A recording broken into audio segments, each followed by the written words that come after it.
So welcome back guys. तो आज मैं स्टार्ट करूँगा chapter number 6 social responsibilities of business and business ethics. बहुत ही सिंपल सा चैप्टर है। तो चलो अब शुरू करते हैं ये फर्स्ट 6 चैप्टर। तो इस चैप्टर में आपको पढ़ना है कि सोशल रिस्पॉन्सिबिलिटीज़ क्या होती है। तो सोशल रिस्पॉन्सिबिलिटी का आप सिंपल मतलब देखो कि आप जो भी प्रॉफिट कमाते हो बिजनेस से, तो वो सोसाइटी के रिसोर्स यूज़ करके बनाते हो। तो आपकी एक ड्यूटी फर्स्ट बनता है, आपका ऑब्लिगेशन होती है कि आप सोसाइटी के लिए भी कुछ अच्छा काम करो। ये अज्यूम करती है ताकि आप सोसाइटी के लिए अच्छा काम करोगे तो एक आपका लॉन्ग टर्म बेनिफिट होगा, इमेज भी आपकी अच्छी बनती है। हम टाटा का नाम क्यों है इतना ज़्यादा? क्योंकि हमें टाटा का पता है कि वो जितना भी प्रॉफिट कमाता है आधा डोनेट कर देता है। और फिर नीड क्या है इसकी? नीड ये है कि हम जो भी रिसोर्सेज कमाते हैं ताकि बेनिफिट हो सके लोगों का भी। ऐसा ना हो बस हम खुद का ही बेनिफिट कर रहे हैं। अब देखिए आर्ग्यूमेंट्स क्या क्या है। सबसे पहला आर्ग्यूमेंट है justification for existence and growth. हमेशा ग्रोथ होगी बिजनेस की अगर वो अपनी प्रॉफिट के अलावा दूसरी एक्टिविटीज़ भी करता है, सोशल एक्टिविटी करता है, तो ग्रोथ मिलती है बिजनेस को, एक रिस्पॉन्सिबिलिटी आती है, लोगों को भी अच्छा लगता है। फिर आता है long term interest of firm. अगर वो सोसाइटी के लिए कुछ काम करना चाहता है तो लॉन्ग टर्म इंटरेस्ट बन जाता है। गवर्नमेंट रेगुलेशंस भी नहीं आएगी इतनी ज़्यादा, क्योंकि गवर्नमेंट को दिख रहा है कि हाँ ये अच्छा काम कर रहा है तो इसको मत बोलो कुछ। सोसाइटी मेंटेन हो जाती है, रिसोर्सेज बढ़ जाएंगे। अगर सपोज करो बिजनेस के पास एक बहुत बड़ा मैनेजर पूल है तो हेल्प कर सकता है सोसाइटी की, ताकि वो फाइनेंशियल या ह्यूमन रिसोर्स डिपार्टमेंट अपना सही कर ले। प्रॉब्लम, कोई भी प्रॉब्लम आती है उसको अपॉर्चुनिटी में कन्वर्ट कर सकता है। जैसे सर अभी कोविड आया था, तो कोविड में आने के बाद कितनी ज़्यादा हमने मास्क बनाए थे, सैनिटाइजर बनाए थे। प्रॉब्लम तो थी लेकिन हमने इसको अपॉर्चुनिटी बना लिया। कितनी ज़्यादा हाईएस्ट प्रोडक्शन कंट्री बन गई थी। बेटर एनवायरनमेंट बन जाता है बिजनेस करने के लिए। और बिजनेस अब रिस्पॉन्सिबल हो सकता है सोशल प्रॉब्लम्स के लिए। हाँ, करप्शन है, पोल्यूशन है, तो इन सब के लिए वो ठीक कर सकता है इन सबको। हम आर्ग्यूमेंट अगेंस्ट क्या क्या है जो सोशल रिस्पॉन्सिबिलिटी नहीं करनी चाहिए हमें, तो प्रॉफिट मैक्सिमाइजेशन ऑब्जेक्टिव को ये वायलेट करता है। क्योंकि कोई भी बिजनेस का मेन गोल तो क्या होता है? प्रॉफिट कमाना। लेकिन अगर प्रॉफिट हमने यहाँ पे दे दिया तो हमारा प्रॉफिट कम हो जाएगा।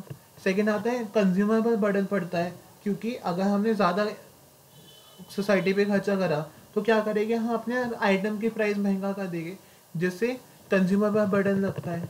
सोशल स्किल्स डेवलप नहीं हो पाती और पब्लिक सपोर्ट नहीं करती इतना ज़्यादा बिजनेस को।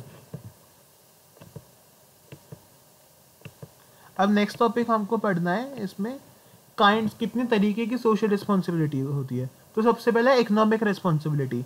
इकोनॉमिक रिस्पॉन्सिबिलिटी आती है कोई भी हमने इकोनॉमिक एक्टिविटी करी, जैसे गुड सर्विस प्रोवाइड कर दिए या प्रॉफिट कम करा। फिर आता है लीगल रिस्पॉन्सिबिलिटी। लीगल रिस्पॉन्सिबिलिटी जो लॉ के अंडर हम करते हैं, सोशल रिस्पॉन्सिबल होते हैं। एथिकल रिस्पॉन्सिबिलिटी होती है जो हमें बस करनी होती है, कंपलसरी नहीं होती, लेकिन एक अच्छी बात है अगर आपने कर दी। जैसे आप रिलीजियस सेंटिमेंट्स को हर्ट नहीं करते हो, उनकी रिस्पेक्ट करते हो, डिग्निटी की रिस्पेक्ट करते हो। डिस्क्रिशनरी में आपको कंपलसरी करनी पड़ती है। इसमें आप चैरिटी कर सकते हो, एजुकेशनल इंस्टीट्यूशन में दे सकते हो। फिर आता है डिफरेंट इंटरेस्ट ग्रुप के अकॉर्डिंग क्या क्या सोशल रिस्पॉन्सिबिलिटी होती है। हाँ, टुवर्ड्स द ओनर क्या होगा? ओनर हमेशा ये चाहेगा कि उसके पैसों का सही यूज़ करे, कंपनी ने जितने भी पैसे दिए उसको वो सेफ रहे कंपनी के पास और प्रॉफिट मैक्सिमाइज करके दे। वर्कर्स की क्या रिस्पॉन्सिबिलिटी रहती है? वर्कर्स को ये रहेगा कि जितने भी राइट्स हैं उनसे पूछे, डिसीजन मेकिंग में हेल्प करे, सैलरी अच्छी दे, उनको फेयर ट्रीट करे। कंज्यूमर का क्या रहेगा? कंज्यूमर को ये होगा कम से कम प्राइस पे सबसे बेस्ट क्वालिटी दे, अपनी मिसलीडिंग एडवर्टाइजमेंट ना करे, कस्टमर की कोई कंप्लेंट्स आती है तो उसको सॉल्व करे कंपनी। और गवर्नमेंट और कम्युनिटी के अकॉर्डिंग पे क्या रिस्पॉन्सिबिलिटी है? गवर्नमेंट ये चाहेगी कि उसको टैक्स अच्छे से दे, है ना, टैक्स अच्छे से, एक अच्छा सिटीजन बने, जो भी एनवायरनमेंट है उसको प्रोटेक्ट करके रखे, हार्म ना करे एनवायरनमेंट को। अब देखना हमें कि बिजनेस के एनवायरमेंटल प्रोटेक्शन क्या क्या है। तो इसमें 4 तरीके की आती है: लैंड, वाटर, एयर एंड आपका सॉइल। सबसे पहले देखते हैं कि पॉल्यूशन के कॉजेस क्या क्या है। सबसे पहले हम देखते हैं एयर पॉल्यूशन। तो एयर पॉल्यूशन क्या होता है?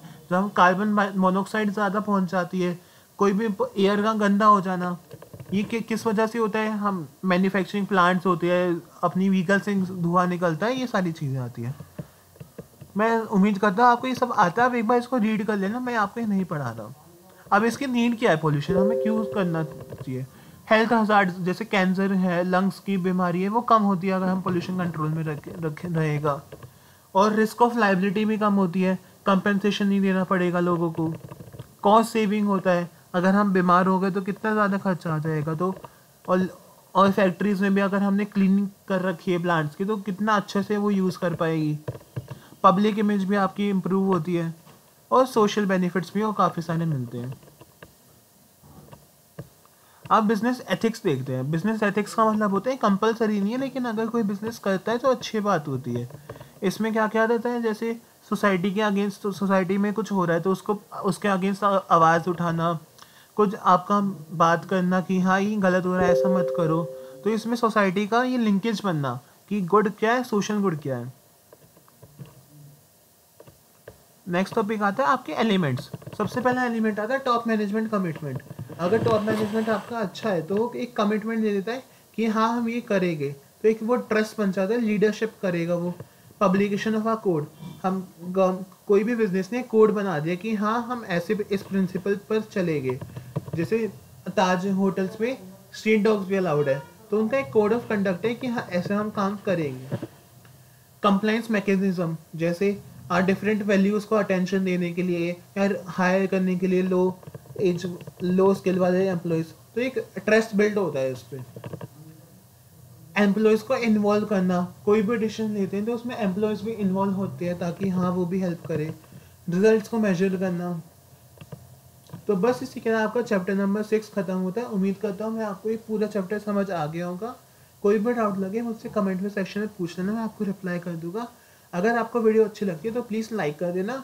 आज के लिए बस इतना ही। Thank you guys.